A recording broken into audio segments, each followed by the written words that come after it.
Have you ever truly stopped to consider the most valuable commodity in your life? It's not money, nor possessions, nor even power.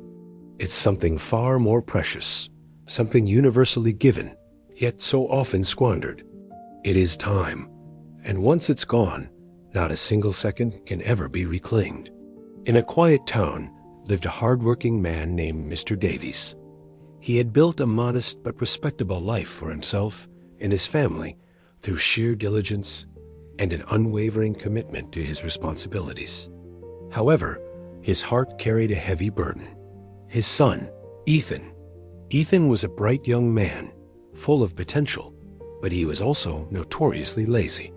He drifted through his days, endlessly scrolling, playing games, and postponing every task. Convinced that there would always be tomorrow, Mr. Davies watched with growing concern as Ethan's precious hours slipped away, unused and unappreciated. He knew he had to teach his son a profound lesson, one that no amount of lecturing or scolding could convey. He needed to show Ethan the true, inestimable value of time. One crisp morning, Mr. Davies called Ethan to him. "Son," he began, holding out an ornate, antique pocket watch, its silver casing dulled by age, but its craftsmanship still evident. "Take this watch, go into town, and visit a few different places. Ask them how much they would pay for it. Come back and tell me what you discover." Ethan, intrigued by the unusual request and the beautiful timepiece, took the watch and set off. His first stop was a local pawn shop. The proprietor, after a quick inspection, offered a meager sum. It's old, son, but not a rare collector's item. Maybe £50. Undeterred, Ethan moved on to an antique dealer. This merchant, appreciating the watch's vintage charm, offered a slightly higher price. "A nice piece, well preserved. I could give you maybe £100 for it." Finally, Ethan tried a specialized jewelry store. The jeweler, a meticulous man, examined it with a loupe. "It's a beautiful example of its era, but not a particularly famous maker. I could perhaps offer you £150, no more." Ethan returned home, a little surprised by the varying estimates, but pleased to have completed his task. "Father," he reported, "the watch is worth between £50 and £150, depending on who you ask." Mr. Davies nodded slowly. "Very good, son. Now, I have another task for you." Ethan braced himself, expecting another simple errand. "What is it, father?" "This time," Mr. Davies said, his eyes serious, "I want you to go back to those same places. But instead of asking about the monetary value of the watch itself, I want you to ask them, what is the value of the asterisk time inside asterisk this watch?" Ethan stared blankly. "The value of the time inside the watch? Father, what does that even mean?" "It just tells time. It doesn't asterisk have asterisk time inside it." "Just ask, son," Mr. Davies insisted gently, "and tell me their responses." Confused and a little embarrassed, Ethan reluctantly headed back to town. He first approached the pawn shop owner. "Excuse me," he began awkwardly. "My father wants to know, what is the value of the time asterisk inside asterisk this watch?" The pawnbroker scoffed. "The time inside it? Son, it's just a mechanism. It's worth nothing beyond its function. You can't buy or sell time inside a watch. Are you feeling all right?" At the antique shop, the dealer chuckled. "My boy, you can buy a watch, but you can't buy the time it measures. That's a philosophical question, not a business one." The jeweler, usually so precise, looked at Ethan with a mixture of pity and amusement.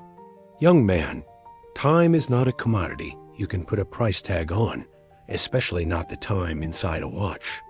It's a concept, an ongoing phenomenon. It's simply asterisk is asterisk." Ethan felt a blush creep up his neck. He was ashamed, not just by the confused stares and dismissive laughter, but by his own inability to comprehend the question, let alone find an answer. He returned home, head bowed, the watch feeling heavy in his hand. "Father," he admitted, his voice barely a whisper, "everyone thought I was mad. They said it was a ridiculous question. You can't put a price on the time inside a watch. It doesn't make sense. Mr. Davies smiled sadly. I know, son. But there's one more person I want you to ask. Go to old Mr. Finch, the watchmaker, down by the old clock tower. He's seen more time pass than anyone I know. Ethan, though weary, felt a glimmer of hope. Mr. Finch was renowned for his wisdom as much as his skill. He found the old watchmaker hunched over a tiny mechanism, his spectacles perched on his nose. Mr. Finch, Ethan began, holding out the watch my father sent me. I was asking people the value of this watch, and then the value of the time inside it. Everyone just laughed. Mr. Finch looked up, his eyes twinkling behind his thick lenses. He took the watch, not to examine its mechanics, but simply to hold it. Ah, the value of time itself, he murmured, a knowing smile gracing his lips.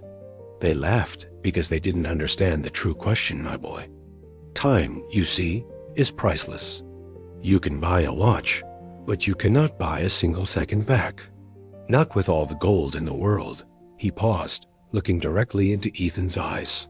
Every person on this earth, from the richest to the poorest, is given the exact same amount of time each day, 24 hours.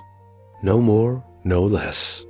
The difference between those who achieve greatness and those who merely exist lies not in their wealth or their opportunities, but in how they choose to use those precious, non-renewable hours. Time is a gift. Ethan, it's free, yes, but it is also utterly priceless. Once a moment has passed, it's gone forever. You cannot rewind it, you cannot save it for later, and you certainly cannot buy it back. Every tick of this watch, he gently tapped the antique timepiece, is a second of your life slipping away. Are you using those seconds wisely to build, to learn, to contribute, or are you letting them drift away like sand through your fingers? Mr. Finch's words resonated deep within Ethan. It was as if a thick fog had lifted from his mind. He finally understood his father's profound lesson.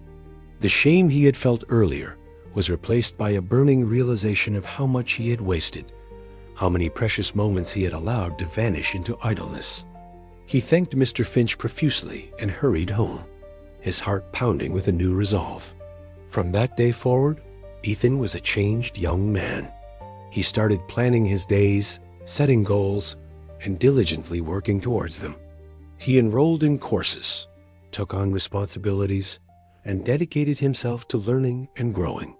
He understood that every moment was an opportunity, a chance to create something meaningful. Ethan went on to build a successful career and a fulfilling life, always remembering the old watchmaker's words and his father's ingenious lesson. He taught his own children the same principle, ensuring they understood that while many things in life are free, none are as priceless as time. So remember this profound truth. Time is the most democratic resource we have. It is given freely to everyone, without discrimination. But once it has passed, it is gone forever, irretrievable, unbuyable. Use your time wisely.